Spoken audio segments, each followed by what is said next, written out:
When you first get your handpan, it can seem overwhelming how many different sounds and combinations there are.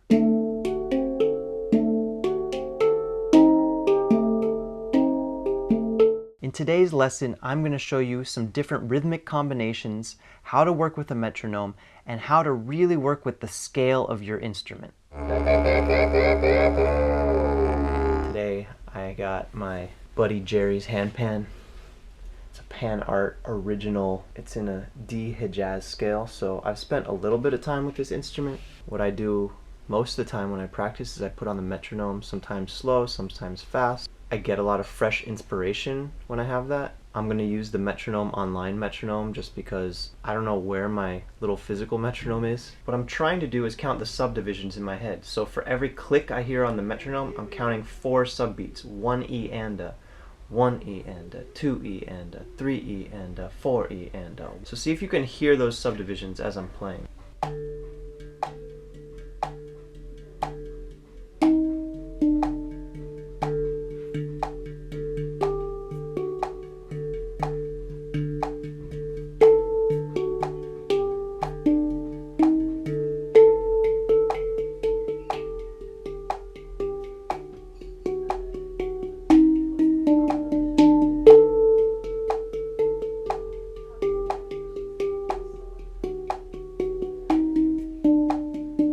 I'm gonna go up to 80 just to have some more fun with it because I know that it'll be a lot more comfortable.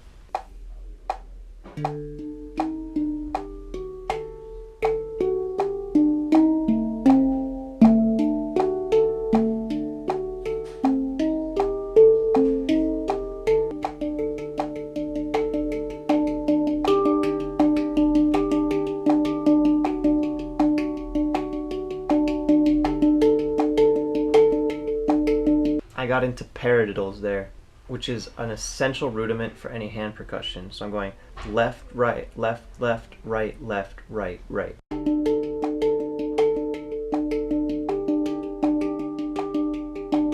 Again, left, right, left, left, right, left, right, right, left, right, left, left, right, left, right, right. If you're playing any hand percussion instrument, piano, anything where you're doing your 2 hands in alternating motion, this is like essential. On a normal drum you would just go. But here, since you have kind of a keyboard layout, you can kind of like switch around the notes. Left, right, left, left, right, left, right, right, left, right, left, left, right, left, right, right.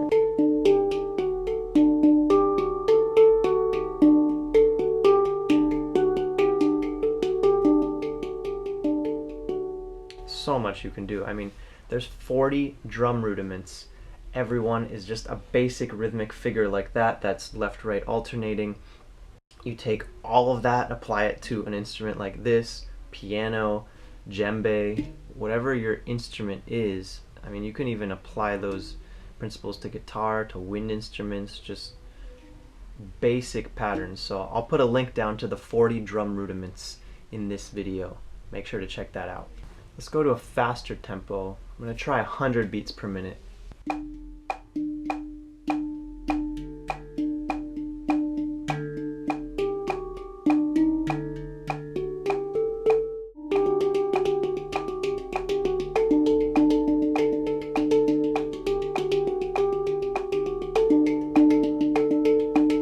I'm going to explore some polyrhythms.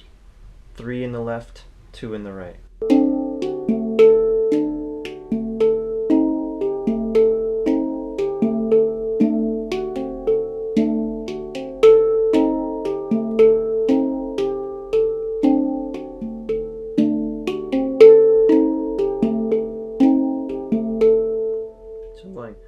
Dun dun dun dun dun dun dun dun dun dun dun dun. That's all left hand. And then the bass is going dun dun dun dun. So I'm going dun dun ga ding dun dun ga ding dun da ga ding dun da ga ding.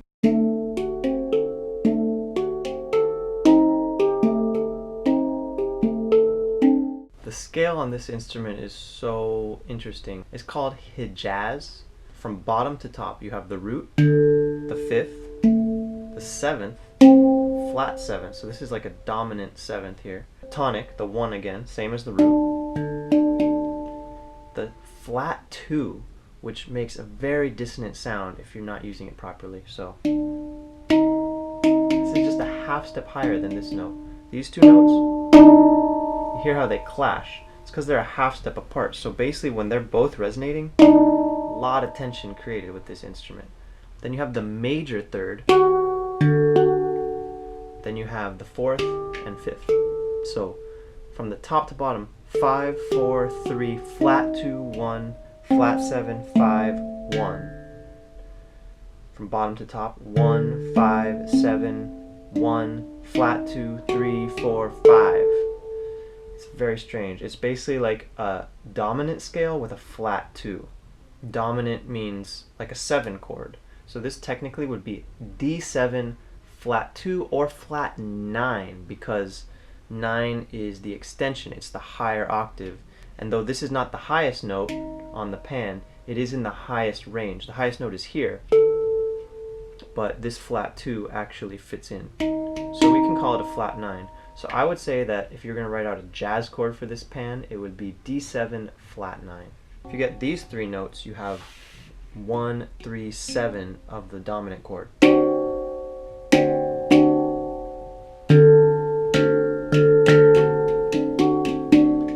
Basically, these 2 notes, the low D and the middle D, function exactly the same harmonically. So you can use either one the same place and it will have the same harmonic effect within the composition.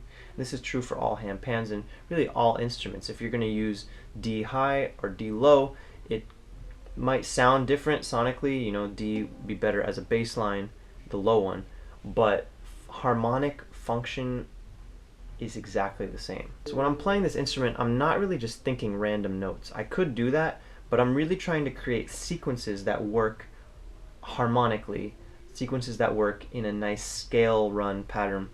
So that's why I was kind of exploring these arpeggios, these kind of like going up the to kind of create outlines of chords.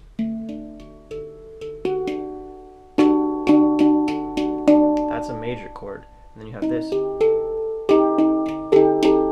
So we have 7 is C, we have E flat, and G. That really creates a minor chord. C minor, D major.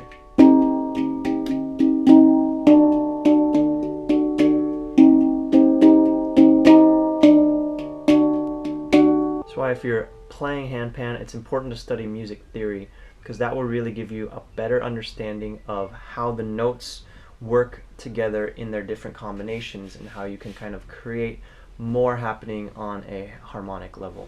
I'm sure there's a lot of other chords in here. Let's see, we have E flat, F sharp. So this is a minor 3rd here.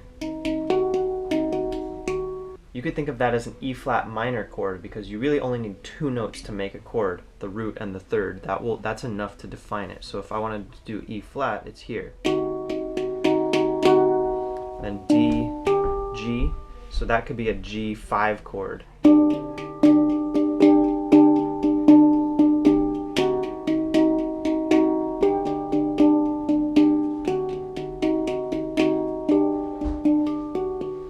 If I put A on top, you have E flat, G flat, A. So that's going to give you a lot of tension.